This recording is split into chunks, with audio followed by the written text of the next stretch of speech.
नमस्कार दोस्तों, easy education point में आप सभी का स्वागत है। दोस्तों आज हम पढ़ेंगे भाषा विज्ञान के कुछ अति महत्वपूर्ण प्रश्न। तो चलिए दोस्तों शुरू करते हैं अपना वीडियो। पहला प्रश्न है दोस्तों, भाषा विज्ञान की दृष्टि से प्रयत्न लाघव का क्या अर्थ होता है। तो दोस्तों भाषा विज्ञान की दृष्टि से प्रयत्न लाघव का अर्थ होता है उच्चारण की सुविधा। अगला प्रश्न है, मात्रा स्वर को क्या कहते हैं। दोस्तों जो स्वरों की मात्राएं होती हैं जिनको हम अक्षरों के ऊपर वर्णों के ऊपर लगाते हैं उसको हम क्या कहते हैं। तो दोस्तों उसको कहते हैं समरूप या फिर ग्रेफीम। चलिए अगला प्रश्न देखते हैं दोस्तों। अगला प्रश्न है, भाषा की लघुतम स्वतंत्र एवं सार्थक इकाई को क्या कहते हैं। दोस्तों ध्यान दीजिएगा, इसमें पूछा है सार्थक। सार्थक का अर्थ होता है जिसमें अर्थ हो, यानी कि सार्थक लघुतम इकाई बताना है जो स्वतंत्र भी हो। तो दोस्तों उसका अर्थ आंसर हो जाएगा शब्द।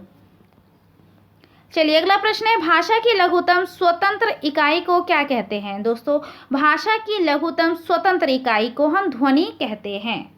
देखिए दोस्तों यहाँ पर सार्थक नहीं पूछा गया है, सिर्फ लघुतम स्वतंत्र इकाई पूछा गया, इसलिए यहाँ पर ध्वनि हो जाएगा। लेकिन जब सार्थक पूछा जाएगा तो आपको शब्द बताना है, क्योंकि शब्द का ही अर्थ हो सकता है, ध्वनि का कोई अर्थ नहीं निकल सकता। चलिए अगला प्रश्न देखते हैं। अगला प्रश्न है, हिंदी में अधिकांश शब्द आए हैं। तो हिंदी में अधिकांश शब्द कहाँ से आए हैं दोस्तों, तो वो आए हैं संस्कृत से। अगला प्रश्न है, भारत की संपर्क भाषा कौन सी है। दोस्तों भारत में जो संपर्क, एक दूसरे से संपर्क करने की भाषा है वो कौन सी है, तो वो हिंदी भाषा है। अगला प्रश्न देखते हैं, विश्व की संपर्क भाषा कौन सी है। दोस्तों विश्व में जो हम संपर्क करते हैं वो किस भाषा के माध्यम से करते हैं बताना है, तो दोस्तों वो है अंग्रेजी भाषा। चलिए अगला प्रश्न है, आधुनिक भाषाओं का विकास किससे हुआ। तो आधुनिक भाषा जो अभी हम बोलते हैं उसका विकास है जो वो हुआ है अपभ्रंश से। चलिए अगला प्रश्न है, भाषा के वैज्ञानिक हैं। दोस्तों भाषा के वैज्ञानिक कौन है ये बताना है।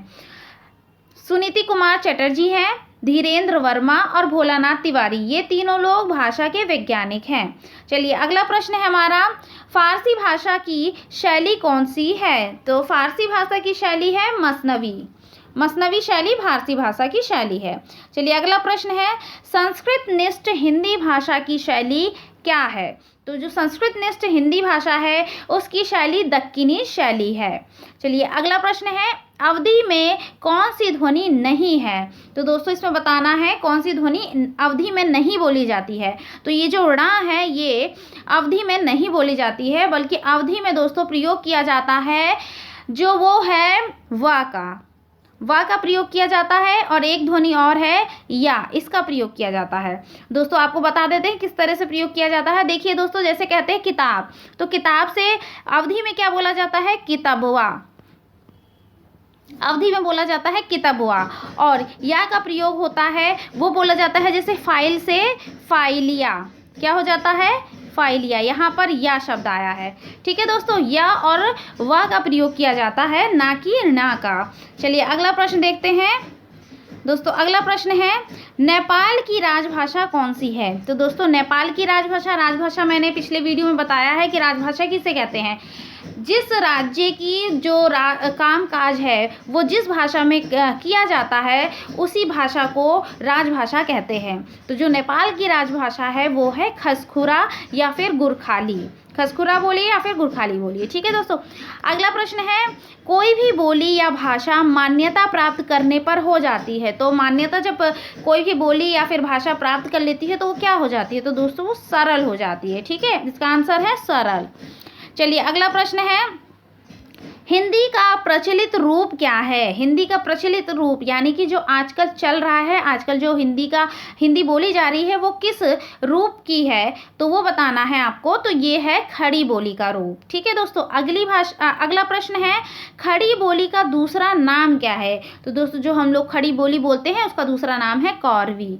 चलिए अगला प्रश्न है, अवधी भाषा किस हिंदी की बोली है? दोस्तों किस हिंदी की बोली है ये बताना है आपको। जैसे उपभाषाएं हैं जो हमारी, तो उसमें किस हिंदी की बोली आती है? तो दोस्तों ये है पूर्वी हिंदी की बोली। जो पूर्वी हिंदी है उसके अंतर्गत अवधी भाषा आती है। चलिए अगला प्रश्न देखते हैं। हिंदी भाषा का जन्म हुआ है, तो हिंदी भाषा का जन्म किससे हुआ है दोस्तों? अपभ्रंश से हुआ है। दोस्तों मैंने आपको एक पिछला वीडियो जो मैंने बनाया था उसमें मैंने बताया था कि किस अपभ्रंश से किस बोली का, किस भाषा का विकास हुआ है, वो उसकी भी ट्रिक बताई थी। और मैंने जो क्रम है, जो हिंदी भाषा का जो विकास हुआ है उसके क्रम की भी छोटी सी एक ट्रिक बताई थी। तो दोस्तों आप उसे देख लीजिएगा वीडियो को, बड़ा ही आसान हो जाएगा आपके क्वेश्चनों को सॉल्व करना। तो चलिए दोस्तों अगला देखते हैं प्रश्न। अगला प्रश्न है, संस्कृत भाषा का अपभ्रंश क्या है? जो संस्कृत भाषा है उसका अपभ्रंश क्या है? दोस्तों मैंने उस वीडियो में ये भी बताया कि अपभ्रंश का शाब्दिक अर्थ जो है वो होता है पतन होना, यानी कि पतन जो है यानी कि गिर जाना या नष्ट हो जाना जो भी है।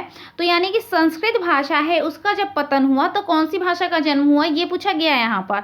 तो दोस्तों संस्कृत भाषा का जब पतन हुआ या संस्कृत भाषा का अपभ्रंश हुआ तो वो पाली भाषा का जन्म हुआ। तो यानी कि इसका सही उत्तर हो जाएगा पाली भाषा। लेकिन अगर दोस्तों आपसे पूछा जाए कि पाली भाषा का अपभ्रंश क्या है तो वो हो जाएगा प्राकृत। ठीक है दोस्तों, चलिए अगला प्रश्न देखते हैं। हिंदी खड़ी बोली किस अपभ्रंश से विकसित हुई है? जो खड़ी बोली है वो किस अपभ्रंश से विकसित हुई है? तो दोस्तों शौरसैनी से विकसित हुई है। दोस्तों आप मेरा पिछला वीडियो जरूर देख लीजिएगा, उसमें आपके सारे ऑप्शन हैं, सारे क्वेश्चन हैं वो भी इसमें सॉल्व हो जाएंगे। चलिए अगला प्रश्न देखते हैं। अगला प्रश्न है, देवनागरी लिपि मूल्यता है, तो जो देवनागरी लिपि है वो क्या है ये बताना है। तो जो देवनागरी लिपि है वो अक्षरात्मक है।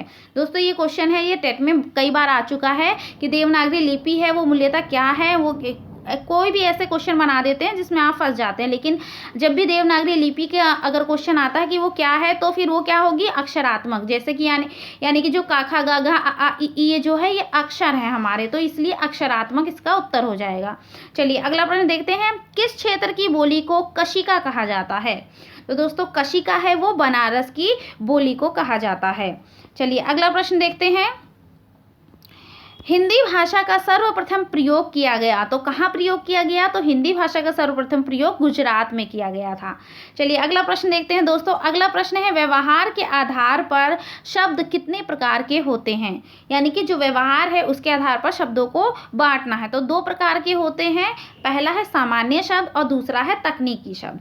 दोस्तों जो सामान्य शब्द है उसमें वे शब्द जिनको हम दैनिक जीवन में बोलचाल के लिए प्रयोग करते हैं वे शब्द आ जाते हैं। जैसे कि पानी हो गया, रोटी, कपड़ा, घर, कमरा आदि, ये सब क्या है? ये सामान्य शब्द हैं। और दूसरा है जो तकनीकी शब्द। दोस्तों वे शब्द जिनका संबंध विभिन्न विषयों यानी कि व्यवसायों से, विज्ञान आदि से होता है उन्हें हम तकनीकी शब्द कहते हैं। जैसे कि सचिव, वरिष्ठ, कनिष्ठ, निदेशालय, रसायन, कोशिका, जीवाश्म आदि, ये सारे जितने भी शब्द हैं ये सारे तकनीकी शब्द हो जाएंगे। चलिए अगला प्रश्न देखते हैं दोस्तों। अगला प्रश्न है, खरोष्ठी लिपि की उत्पत्ति किससे हुई है? तो खरोष्ठी लिपि है इसकी उत्पत्ति अरमाइक से हुई है। अगला प्रश्न दोस्तों, राजभाषा आयोग के प्रथम अध्यक्ष, जो राजभाषा आयोग है उसके प्रथम अध्यक्ष कौन थे? तो बाल गंगाधर खेर, ये राजभाषा आयोग के प्रथम अध्यक्ष थे। चलिए अगला प्रश्न देखते हैं दोस्तों। अगला प्रश्न है, उत्तर प्रदेश सरकार द्वारा गठित लिपि सुधार परिषद की जो 28-29 नवंबर 1953 ईस्वी की जो बैठक हुई थी उसकी अध्यक्षता किसने की थी?